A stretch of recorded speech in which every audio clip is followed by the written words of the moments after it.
2025-26 ஆண்டிற்கான ஒன்றிய அரசின் வரவு செலவு திட்டத்தில் தமிழ்நாட்டிற்கு ஒதுக்கீடு செய்யப்பட்ட ஒன்றிய வரிகளின் பங்கு திருத்த மதிப்பீடுகளில் குறைக்கப்பட்டுள்ளது. இதன் காரணமாக நடப்பு ஆண்டில் தமிழ்நாடு அரசுக்கு எதிர்பாராத வகையில் 1202 கோடி ரூபாய் இழப்பு ஏற்பட்டுள்ளது. அரசியல் சாசனம் பிரிவு 293 கீழ் 3 படி மாநில அரசுகள் தங்களுக்குரிய கடனை திரட்டுவதற்கு அனுமதி வழங்குவதற்கான அதிகாரத்தை பயன்படுத்தி ஒன்றிய அரசானது நிலுவையில் உள்ள உத்தரவாதங்களில் 5% உத்தரவாத மீட்பு நிதியத்திற்கு மாற்ற வேண்டும் என முன்னறிவிப்பின்றி விதித்துள்ள நிபந்தனையினால் அரசிற்கு 3087 கோடி ரூபாய் எதிர்பாராத மற்றும் கூடுதல் செலவினம் ஏற்பட்டுள்ளது.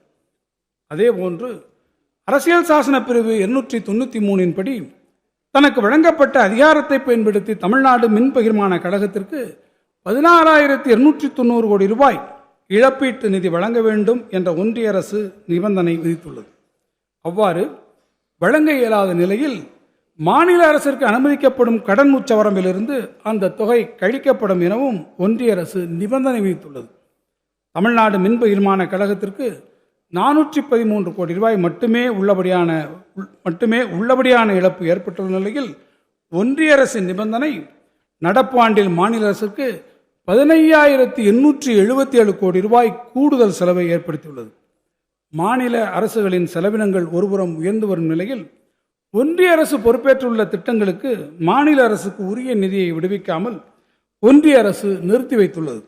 ஒருங்கிணைந்த கல்வி இயக்கத்திற்கான மானியங்கள் 3,548 கோடி ரூபாய், ஜல்ஜீவன் இயக்கத்திற்கு 3,112 கோடி ரூபாய் மற்றும் ஊரக உள்ளாட்சி அமைப்புகளுக்கு ஒன்றிய நிதிக்குழு பரிந்துரைப்படி விடுவிக்கப்பட வேண்டிய மானியங்கள் 2,246 கோடி ரூபாய் ஆகியவை ஒன்றிய அரசு இவ்வாறு நிறுத்தியுள்ளவற்றில் உள்ளடங்கும். சென்னை மெட்ரோ ரயில் திட்டத்தின் 2ஆம் கட்ட பணிகளுக்கான செலவினத்தை ஒன்றிய அரசும் மாநில அரசும் 50:50 என்கின்ற விகிதாச்சாரத்தில் மேற்கொள்வதற்கு ஒன்றிய அரசு ஒப்புதல் அளித்திருந்தாலும் அதன்படி மாநில அரசுக்கு கிடைக்க வேண்டிய பலன்கள் இன்றளவும் முழுமையாக கிடைக்கப்பெறவில்லை. இதன் காரணமாக மாநில அரசின் சொந்த நிதியிலிருந்து விடுவிக்கப்பட வேண்டிய ஒன்றிய அரசின் பங்கான சுமார் 9,500 கோடி ரூபாய் மாநில அரசின் மொத்த நிலுவை கடன்களின் ஒரு பகுதியாகவே தொடர்ந்து வருகிறது.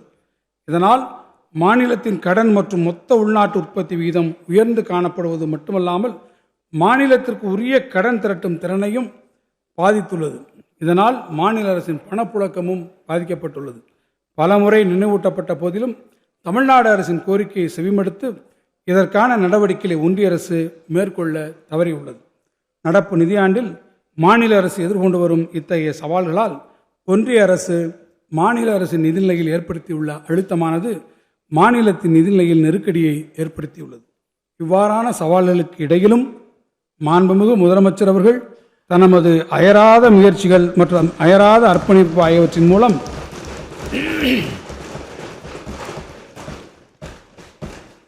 தமிழ்நாட்டு மக்களுக்கு அளித்த வாக்குறுதிகள் அனைத்தையும் நிறைவேற்றுவதை உறுதி செய்துள்ளார்கள். இத்தகைய சூழ்நிலையில் 2025-26 ஆண்டிற்கான திருத்த மதிப்பீடுகள் மற்றும் 2026-27 ஆண்டிற்கான இடைக்கால வரவு செலவு திட்ட மதிப்பீடுகளை நான் இப்போது முன்வைக்க விழைகிறேன். 2025-26 ஆண்டிற்கான வரவு செலவு திட்ட மதிப்பீடுகளில் 2,20,895 கோடி ரூபாயாக மதிப்பிடப்பட்ட மாநிலத்தின் சொந்த வரி வருவாய் திருத்த மதிப்பீடுகளில் 2,06,540 கோடியாக மதிப்பிடப்பட்டுள்ளது. பொருட்கள் மற்றும் சேவை வரிகள் வருவாய் குறைந்துள்ளதே இந்த மதிப்பீடு குறைந்ததற்கு முக்கியமான காரணமாகும். 2026-27 ஆண்டிற்கான இடைக்கால வரவு செலவு திட்ட மதிப்பீடுகளில் மாநிலத்தின் சொந்த வரி வருவாய் 2,29,579 கோடி ரூபாயாக இருக்கும் என்று கணிக்கப்பட்டுள்ளது. இது வணிக வரிகளின் கீழ் 1,62,417 கோடி ரூபாய், முத்திரைத்தாள் மற்றும் பத்திரப்பதிவு கட்டணங்களின் கீழ் 31,881 கோடி ரூபாய், வாகனங்கள் மீதான வரிகளின் கீழ் 14,928 கோடி ரூபாய் மற்றும் மாநில ஆயத்தீர்வையின் கீழ் 13,668 கோடி ரூபாய் வரி வருவாய் மதிப்பீடுகளை உள்ளடக்கியதாகும். சரக்குகள் மற்றும் சேவை வரிகள் விகிதங்கள் சீரமைக்கப்பட்டதால் ஏற்பட்டுள்ள எதிர்மறை விளைவு, பொருளாதார நடவடிக்கைகளில் முன்னேற்றம் மற்றும் வரி வசூல் திறனில் முன்னேற்றம் காணப்படும் என்றும் எதிர்பார்ப்பு ஆகிய பல்வேறு காரணிகளை கருத்தில் கொண்டு மாநிலத்தின் சொந்த வரி வருவாய் 2026-27 ஆண்டில் 11.15% அதிகரிக்கும் என்று கணிக்கப்பட்டுள்ளது. 2025-26 ஆண்டில் வரவு செலவு திட்ட மதிப்பீடுகளில் 28,819 கோடி ரூபாயாக மதிப்பிடப்பட்ட மாநிலத்தின் சொந்த வரியல்லாத வருவாய் திருத்த மதிப்பீடுகளில் 26,225 கோடி ரூபாயாக மதிப்பிடப்பட்டுள்ளது.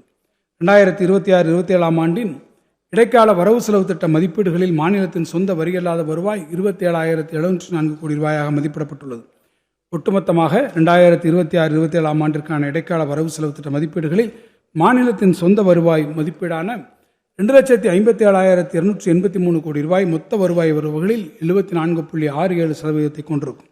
2025-26 ஆண்டிற்கான வரவு செலவு திட்ட மதிப்பீடுகளில் 23,834 கோடி ரூபாயாக மதிப்பிடப்பட்ட ஒன்றிய அரசிடமிருந்து பெறப்படக்கூடிய உதவி மானியங்கள் திருத்த மதிப்பீடுகளில் 20,073 கோடி ரூபாயாக கணிசமான அளவிற்கு குறையும் என மதிப்பிடப்பட்டுள்ளது. ஒருங்கிணைந்த கல்வித் திட்டத்தின் முழு பங்கு தொகையை ஒன்றிய அரசு வரும் நிதியாண்டில் விடுவிக்கும் என எதிர்பார்த்து ஒன்றிய அரசிடமிருந்து வரக்கூடிய உதவி மானியங்கள் 2026-27 ஆண்டிற்கான இடைக்கால வரவு செலவு திட்ட மதிப்பீடுகளில் 24,762 கோடி ரூபாயாக மதிப்பிடப்பட்டிருக்கிறது. 2025-26 ஆண்டிற்கான வரவு செலவு திட்ட மதிப்பீடுகளில் 58,022 கோடி ரூபாயாக மதிப்பிடப்பட்ட ஒன்றிய வரிகளின் பங்கு திருத்த மதிப்பீடுகளில் 56,819 கோடி ரூபாயாக மதிப்பிடப்பட்டுள்ளது. ஒன்றிய அரசின் வரவு செலவு திட்டத்தின் அடிப்படையில் 2026-27 ஆண்டிற்கான இடைக்கால வரவு செலவு திட்ட மதிப்பீடுகளில் ஒன்றிய வரிகளில் பங்கானது 62,531 கோடி ரூபாயாக மதிப்பிடப்பட்டுள்ளது. மாநிலத்தின் மொத்த உள்நாட்டு உற்பத்தி மதிப்பில் ஒன்றிய அரசிடமிருந்து வரக்கூடிய தொகைகளில் விகிதம் கடந்த சில ஆண்டுகளில் தொடர்ச்சியாகவும் மிக அதிக அளவிலும் வீழ்ச்சியடைந்து வரும் வேளையில் 2016-17 ஆண்டில் 3.41%, 2025-26 ஆண்டின் திருத்த மதிப்பீட்டில் 2.16% கணிசமாக குறைந்திருக்கிறது.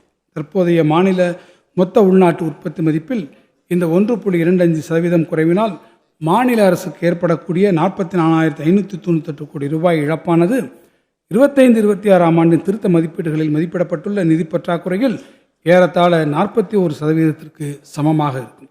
பிளே ஸ்டோர் மற்றும் ஆப் ஸ்டோரில் இருந்து பாலிமர் செயலியை QR கோடு மூலம் பதிவிறக்கம் செய்யுங்கள். செய்திகளை உடனுக்குடன் பெறுங்கள்.